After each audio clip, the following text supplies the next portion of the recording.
Welcome, everyone. Ready to go deep on the psychology of money. I'm really excited for this one. Yeah, this one's great. It's all about how our minds really work when it comes to money, right? Not just the numbers. Exactly. It's about the psychology. We're going to uncover some valuable insights today, folks. Think of us as your research assistants, sifting through it all. That's right. No need to wade through all those pages yourselves. We'll hit the highlights. Exactly. And this book is so cool because it's not about, complicated formulas or hot stock tips. It's about the human side of money, the stories. Right. It's about emotions. Like, why do we make the decisions we make with money? Sometimes they're surprising. Totally. So today, think of this as like a personal guide through the book's biggest ideas. We'll help you connect them to your own financial journey, Absolutely. We want you to understand not just like the what of money, but the why behind the things we do. So I think a great place to start is with a story. Have you ever heard of Ronald Read? Ah, Ronald Read. Now, there's a perfect example. He was a janitor, right? But get this, he quietly built an $8 million fortune by investing. Talk about defying expectations. Right. I mean, the guy fixed cars for 25 years, then swept floors at JCPenney for like another 17, lived modestly.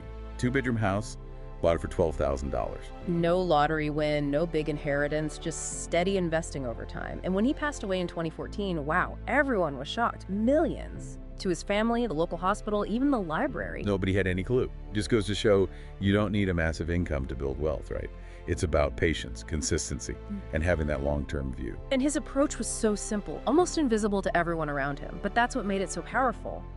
Really makes you think about the psychology of money. Like compared to healthcare, that industry is all about science now. Life expectancy is going up, up, up, all thanks to science, but money decisions, still driven by emotions, greed, insecurity, all of it.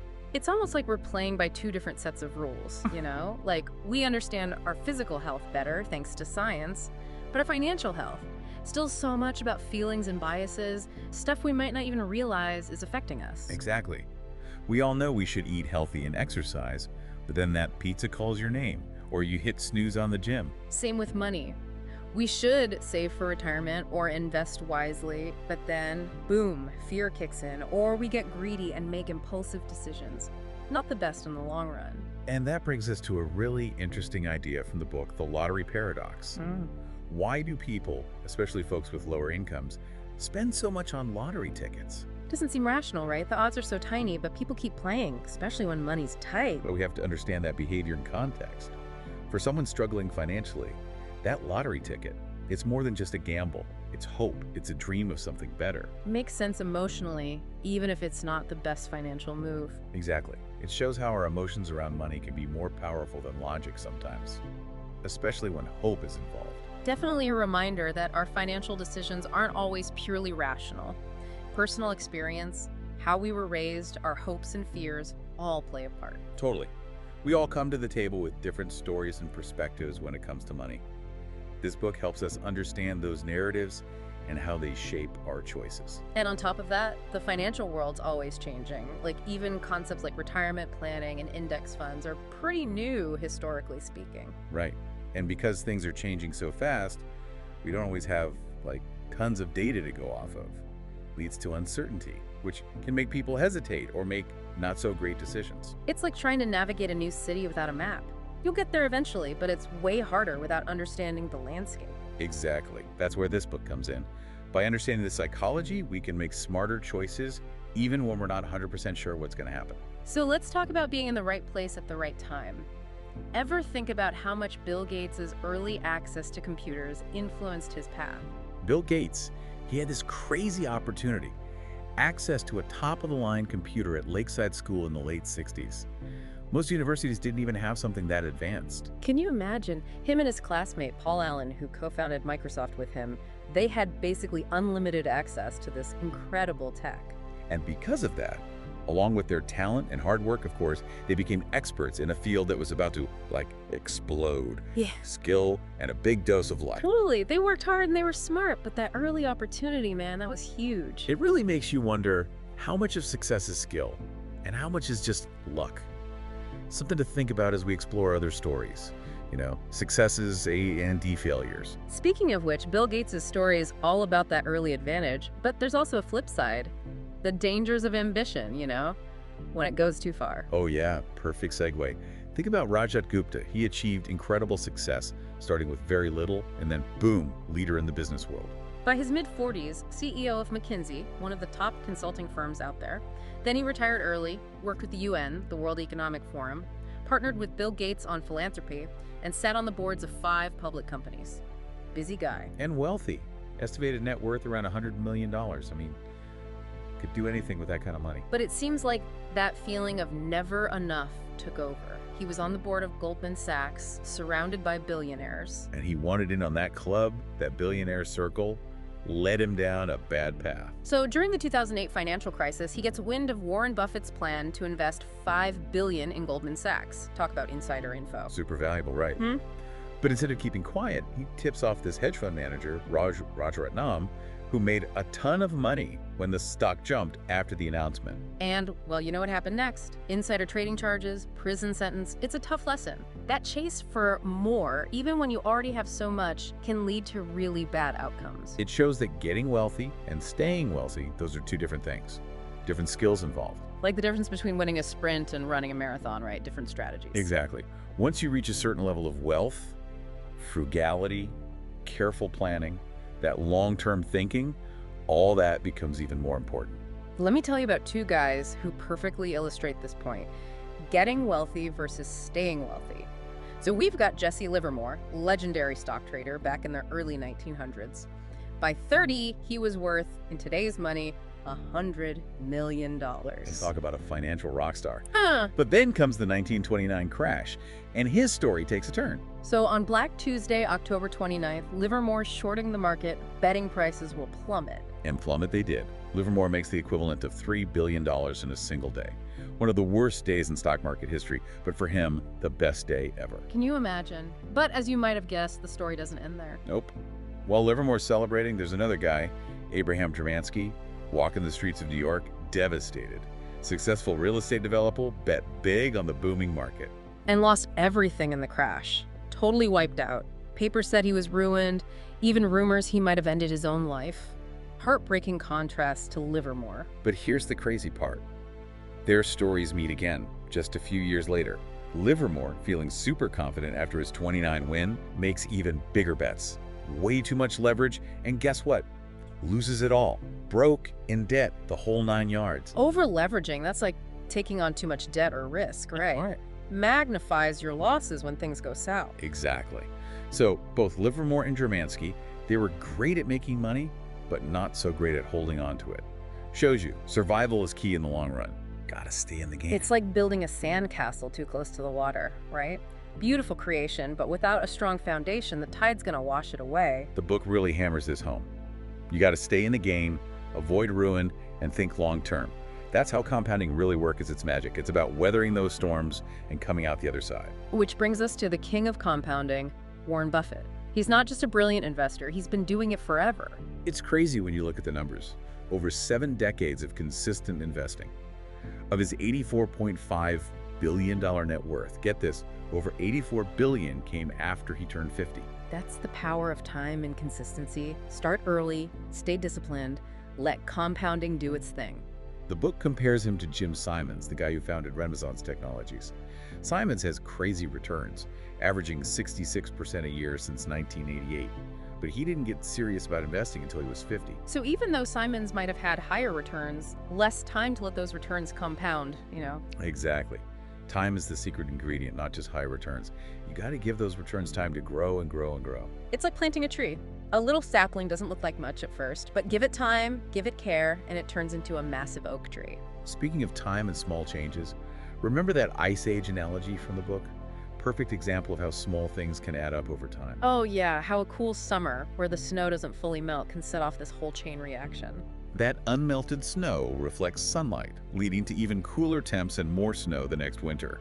It keeps going, and before you know it, what started as a little bit of snow is a giant ice sheet covering the Earth. It's crazy how a small change can snowball into something so huge, right? And it's the same with our money. Small, consistent savings can turn into big wealth over decades, all thanks to compounding. That's why starting early and staying consistent is so key. Even small amounts add up. And, you know, we can't forget about the unexpected. The book really stresses having a margin of safety, leaving room for error in your plans. Life throws curveballs, right? Absolutely. Unexpected things happen, markets go down, things change. Even the best plans can get derailed. So that margin of safety is like a cushion, a little breathing room in your budget. Helps you handle those curveballs. It's about being flexible, being resilient. Helps you stay in the game, even when things get tough. And speaking of tough, let's talk about pessimism, especially financial pessimism. It can be so tempting, to focus on the negative. Remember that Wall Street Journal article back in December 2008? The one with the Russian professor, Igor Panarin? Professor Panarin, yeah. He predicted America would collapse in 2010, break up into 6 countries, riots, the whole shebang. Said China would take over as the superpower. And this wasn't just some random blog, this was the front page of the Wall Street Journal. It's a great example of how negativity bias can totally mess with our view of risk. We tend to focus on bad news and scary predictions because it triggers that fear response. And that can lead to bad decisions, like selling your investments at the worst possible time. Totally. We got to remember, studying history is valuable, but it's not a crystal ball. Surprises happen. We got to be prepared for them, both financially and emotionally. Think about that quote. Things that have never happened before happen all the time. So true. The world's full of surprises, and financial markets are no exception. Like, imagine being around when the Wright brothers invented the airplane. You see this incredible machine flying for the first time, you'd think the world would stop and stare. But that's not what happened at all. It took years for people to understand what they had accomplished. A lot of folks dismissed it as a gimmick, nothing important. It's hard to believe now, right? But the first successful flight, 1903, barely made the news. The Wright brothers' story shows how big innovations can take time to really sink in. Same goes for a lot of financial trends and opportunities. It's like the internet in the early days. People were skeptical, but look at it now. Completely changed the world. The book makes this interesting point. It's not always facts and figures that drive the economy. It's stories. Like, think about the 2008 crisis. Right. The fear and negativity surrounding the housing market, it led to a huge downturn, even though the underlying economic fundamentals hadn't really changed that much. The stories we tell ourselves, they can have a huge impact on our decisions, even if those stories aren't totally accurate. It's like a self-fulfilling prophecy. If enough people think the economy is going down the tubes, they'll act accordingly, and their actions can actually make it happen. And that leads to a key takeaway. We have to approach money with humility and forgiveness. We gotta acknowledge that luck and risk are always factors. No point in beating ourselves up when things don't go perfectly. And we gotta be compassionate towards others who are struggling financially. We're all just trying to navigate this complex, unpredictable world. It's easy to get caught up in those stories about money, especially when it comes to success and failure. Oh, absolutely. We tend to focus on the outcomes, like who got rich, who went broke, but we don't always see the whole picture, right? All the different things that contribute to those outcomes. It's like looking at a finished painting and not understanding the technique, the colors, the artist's vision. You're only seeing the surface. And that's what this book does, it encourages us to look deeper. See the role of psychology, luck, and even our own biases, It's a reminder that financial success isn't always about making the right decisions. Sometimes it's about avoiding the big mistakes, managing risk, and just being able to bounce back when things get rough. And speaking of bouncing back, let's talk about saving. Might seem a little basic, but it's actually super connected to our psychology. Yeah, saving isn't just about hoarding cash. It's about feeling secure, in control, having options. Think of it as a cushion, right? Yeah. A safety net. It lets you weather the unexpected and make choices that align with what you believe in. It's about having the freedom to pursue your passions, to say no to things that don't feel right, to just navigate life's ups and downs with less stress. The book challenges that idea that saving is all about deprivation. It's actually a path to freedom, to having more choices. It's about changing that mindset from I can't afford it to I'm choosing to invest in my future. It's about having a good relationship with money, not just practical, but emotional too. It's about being rational, but also reasonable. That's interesting. What do you mean by that? Rational versus reasonable? Well, rational is about logic, data, spreadsheets. Reasonable is about understanding that we're human. We have emotions, we're influenced by our experiences. Sometimes we make choices that just feel right, even if they don't perfectly match up with the numbers. So it's not about ditching financial planning altogether. It's about having a plan that's flexible, that can adapt to life. Exactly. You need that structure, that framework, but you also need to be able to roll with the punches, adapt to changes, seize opportunities, and yeah, even deal with those emotional impulses we all have. The book also talks about finding work you're passionate about, that aligns with your values. And it's more than just like a feel-good thing, right? Right, it's about finding something that gives you the energy to keep going, to stick with your financial goals over the long haul. Managing money, it's a marathon, not a sprint. You need that drive, that sense of purpose to stay committed when things get tough. When the markets are crazy or unexpected expenses pop up. The book argues that being passionate about your work can actually fuel your financial discipline. Makes it easier to save, invest, and build for the future. It's all connected, right? Our financial decisions are tied to our emotions, our experiences, even our sense of purpose. And that's what makes this book so insightful. When we understand these connections, we make better choices. Choices that are good for our wallets, and our overall well-being. It's a holistic approach to money. It's not just about the numbers. It's about our psychology, our values, everything. And ultimately, it's about remembering that money is a tool. It helps us create the life we want. I like that perspective. It's not about chasing money for its own sake. It's about using it to achieve our goals, to live a good life. And speaking of goals, let's talk about compounding. It's a pretty central concept in the book. Compounding, they call it the eighth wonder of the world. And for good reason. It's about earning money on your investments and then reinvesting those earnings to make even more money. It's like a snowball effect. Time is the key. The longer your money's working for you, the more amazing the results. And this brings us back to Warren Buffett and Jim Simons. Buffett, he's been investing for decades. He's the perfect example of long-term compounding. And Simons, even with those incredible returns, he started later, so he's had less time to let compounding work its magic. The lesson here: start early, even with small amounts. It makes a huge difference in the long run. Patience and consistency, those are the ingredients for success. Now, we've talked a lot about investing and compounding, but let's be real, there's always some uncertainty when it comes to money. We can't predict the future, right? Markets change, economies change, unexpected things happen. And that's where risk tolerance comes in. It's about how comfortable you are with the possibility of losing money, in exchange for potential gains. Your risk tolerance is influenced by a lot of things. Your age, your goals, even your personality. Like someone younger, they have more time to recover from losses, so they might be more comfortable taking bigger risks. Someone closer to retirement, they might want to protect their savings and choose safer investments. The important thing is to find an approach that matches your risk tolerance and your goals. There's no one right way to invest. It's about finding what works for you, something you can stick with. And that brings us back to understanding yourself, your psychology. How do you handle market swings? Do you panic and make impulsive decisions when things get stressful? When you really understand your strengths and weaknesses, you can build a strategy that's both effective and sustainable. The book uses this great analogy about managing money and managing your weight. Oh, right. It's like finding a diet you can actually stick with, right? Exactly. It's not about the fanciest or most restrictive diet. It's about finding something that fits your lifestyle, your preferences, your long-term goals. Because if you can't stick with it, it's not going to work. Same goes for investing. You need a strategy that feels good, that you can maintain without feeling overwhelmed or tempted to cheat, It's about finding a system that works for you, that fits your values, your goals, your personality. It's recognizing that investing isn't just about numbers. It's about understanding yourself, your behavior, and making choices that will help you in the long run. And that leads to another important point: learning from your mistakes. We all make mistakes, especially with money. The key is to use them as learning experiences to grow from them. The book encourages us to be lifelong learners, to be curious about why we do what we do, and to always be looking for ways to improve. It's about being adaptable, changing your strategies as you learn and gain experience. And it's about being kind to yourself. We're all human. We're all on this journey of learning about money. Self-compassion is so important. It's easy to beat yourself up when you make a financial mistake, but that just leads to inaction, You get stuck. It's about finding that balance between taking responsibility and forgiving yourself.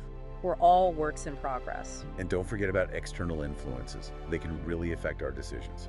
Things like market trends, the news, even what your friends and family are saying. It all has an impact, even if we don't realize it. We have to be careful about the information we consume, especially when it comes to financial advice. Not all advice is good advice. The book reminds us to think about the source, their biases, their track record, Don't just take everything at face value. Do your research, ask questions, challenge assumptions. It's about taking control of your financial decisions and having the knowledge to make informed choices. Wow, we've really covered a lot of ground, haven't we? From Ronald Read's incredible story to, well, Rajat Gupta's cautionary tale. It's amazing how our emotions, all those biases we have, and just our life experiences can really shape how we handle money. Absolutely. And we dug into some big ideas too, right? Yeah. Compounding, risk, that whole idea of finding a balance between the logical side of money and the emotional side. It's been fascinating, and hopefully you're starting to see how understanding this stuff, the psychology of money, it can really help you make better choices. One of the things I really hope you take away from all this is that wealth, it's not always obvious. It's not just about the fancy cars and big vacations. It's often about the choices we make, the things we don't buy, the money we put away for the future. It's about that delayed gratification, building a solid foundation, and having the discipline to stick with the plan even when things get tough or you see something shiny you want to buy. The book really challenges us to think differently about what wealth means. It's not just the number in your bank account.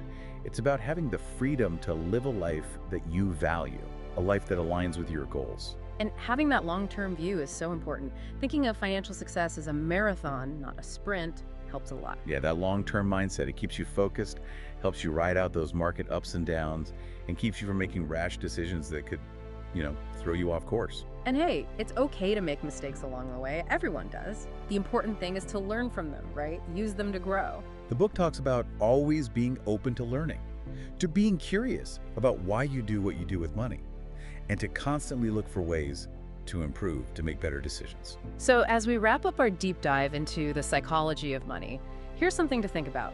What's the story you're telling yourself about money? Is it a story of scarcity, Yeah. of limitations, or is it a story of abundance and possibility?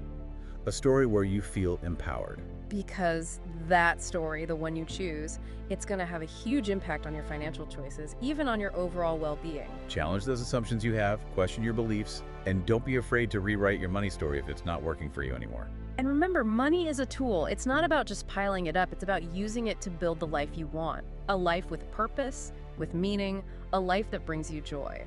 So as you continue on your financial journey, keep these lessons in mind. Be patient, be disciplined, and be kind to yourself. And never underestimate the power of your own mind. Thanks for joining us for this deep dive into the psychology of money. Hope you got some great insights that'll help you make smart choices and build a bright financial future. We'll see you next time.